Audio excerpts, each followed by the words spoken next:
Hello और नमस्ते। तो आज के इस वीडियो में हम यूरोपीय बाजार में भारतीय कपड़ों के बारे में पढ़ेंगे। ठीक है। तो 18वीं सदी की जब शुरुआत के आते आते भारतीय कपड़ों की लोकप्रियता बहुत ही ज्यादा बढ़ चुकी थी इंग्लैंड में। वहां पे ऊन व रेशम इन दोनों की जो निर्माता थे वे भारतीय कपड़ों के आयात से विरोध करने लगे। ठीक है।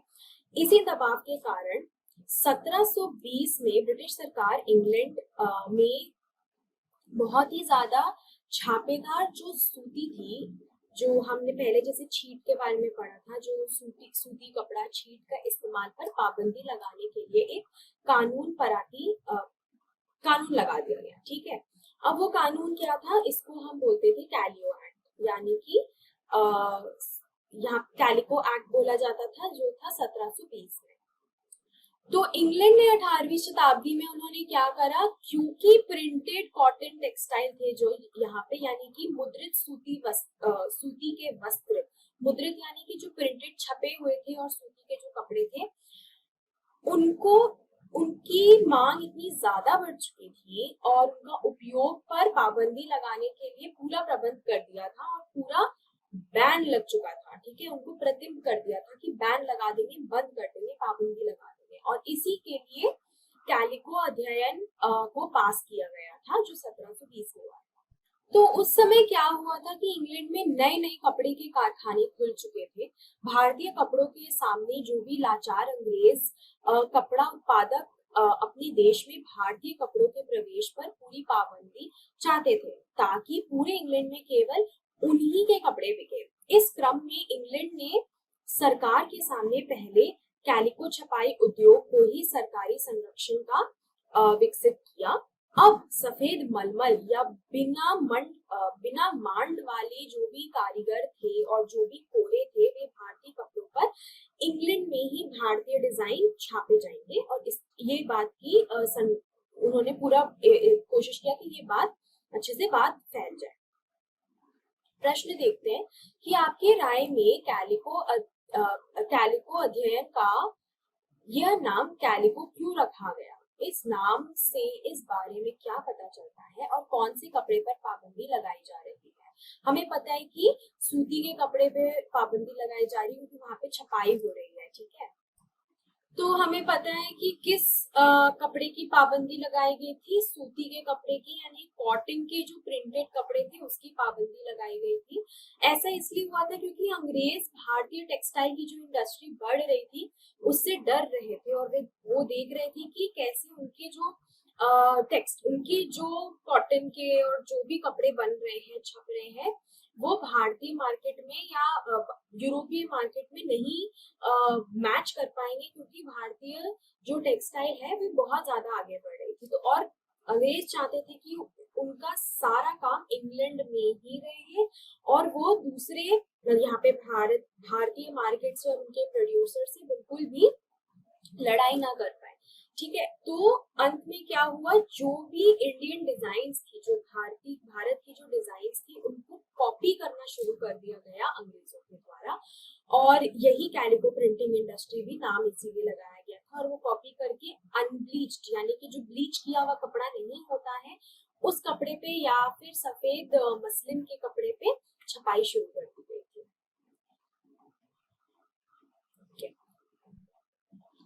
तो भारतीय कपड़ों के साथ इस होड़ की वजह से इंग्लैंड में काफी तकनीकी सुधारों की जरूरत दिखाई देने लग गई थी। ठीक है। अब जॉन के द्वारा स्पिनिंग जेनी, जो यहाँ आप देख रहे हैं तस्वीर में, स्पिनिंग जेनी का आविष्कार किया, जिसके जिसके परंपरागत तकलियों की उत्पादकता काफी ज्यादा बढ़ गई थी।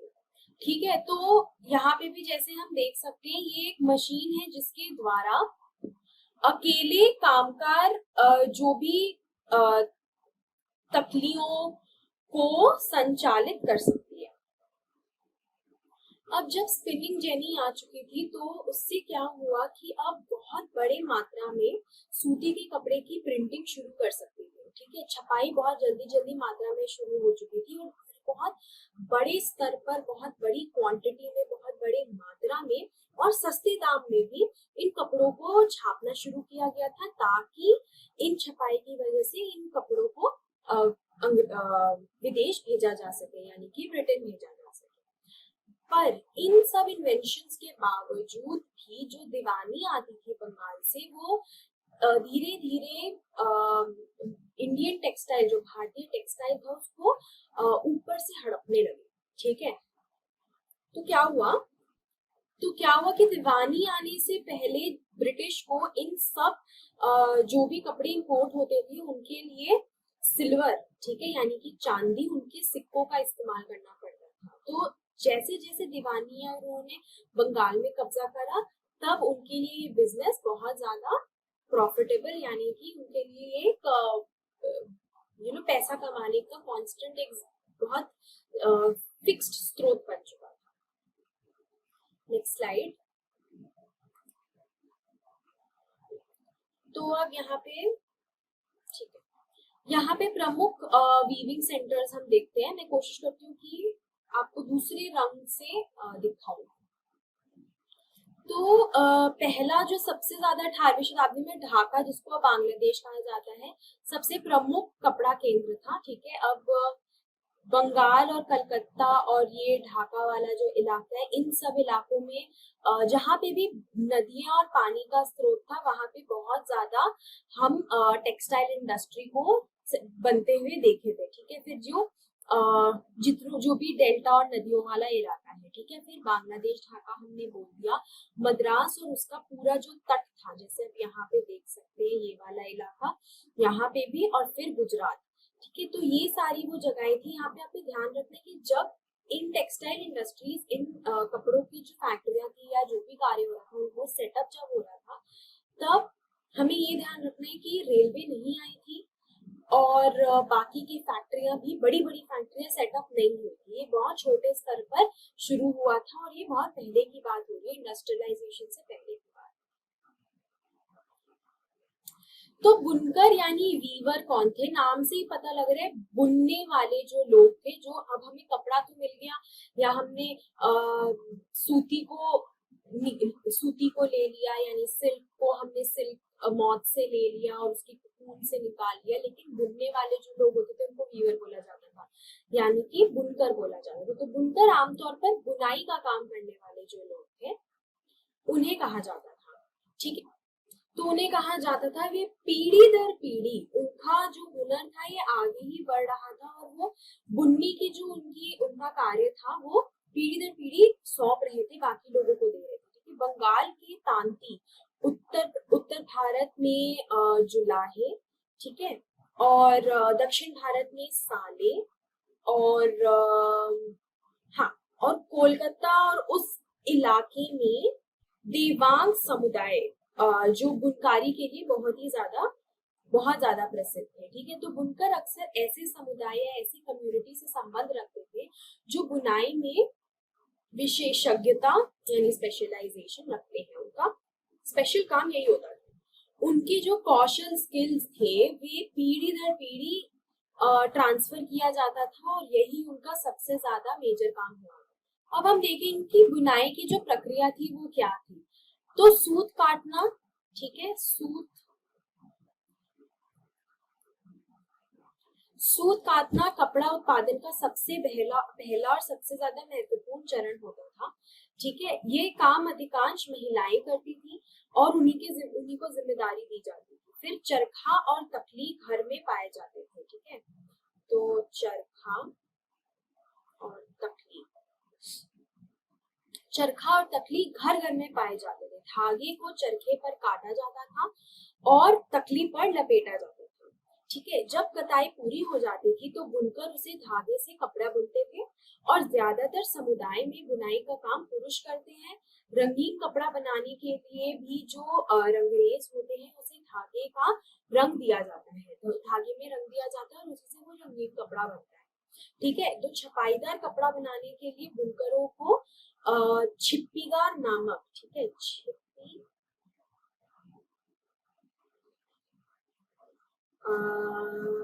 छिप्पीगर, ठीक है, तो छिप्पीगढ़ नामक बहुत माहिर जो कारीगर होते हैं उनकी जरूरत होती है। ठीक है, तो बुनाई की प्रक्रिया कताई से शुरू होती है, उसके बाद धागे को बुनाया जाता है और रंगने के बाद रंगरेज या छिप्पीगार द्वारा किया जाता है।